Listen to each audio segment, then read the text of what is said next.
Hi friends, welcome to daily talks. So మా తమ్ముడు call చేసి బయటికి రాక్క అన్నాడు.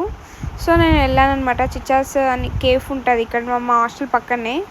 సో వెళ్ళి ఇంకా అక్కడ బాగాలేదు బ్యాక్గ్రౌండ్ అని వేరే కాడికి తీసుకెళ్ళాడు అనమాట. ఎందుకు బ్యాక్గ్రౌండ్ అంటే దాకా చెప్తా అంటే ఒక గిఫ్ట్ ఇచ్చాడండి. చాలా షాక్ అయిపోయాను నేనైతే. అండ్ ఇది చాక్లెట్ ఇచ్చాడు, ఇంకొకటి ఇచ్చాడు లాస్ట్లో ఉంటుంది చూడండి మీరే. సో నేను ఎప్పుడు అంటే ఊహించలేకపోయినాను, అంత షాక్ అయిపోయినా మా తమ్ముడు గిఫ్ట్ అంటే. అండ్ చాలా హ్యాపీగా ఉన్నా. లవ్ యూ సో మచ్ రా, లవ్ యూ కన్నా. సో నా ఓపెన్ చేసా, దీంట్లో శారీ ఉందన్నమాట. ఇప్పుడు ట్రెండ్ ఉంది కదండి టిష్యూ శారీస్, ఇట్లా నాకు ఇష్టమని ఎప్పటి నుంచో అంటున్నా మమ్మీని ఇప్పి అంటున్నా. విని నాకు ఇచ్చాడనమాట. I'm so happy Rahul. ఇట్లా అనమాట చాక్లెట్ ఇచ్చాడు. ఇంకా అప్పుడే తినేసాం, మనకు ఆగదు కదా తిండి. First boy.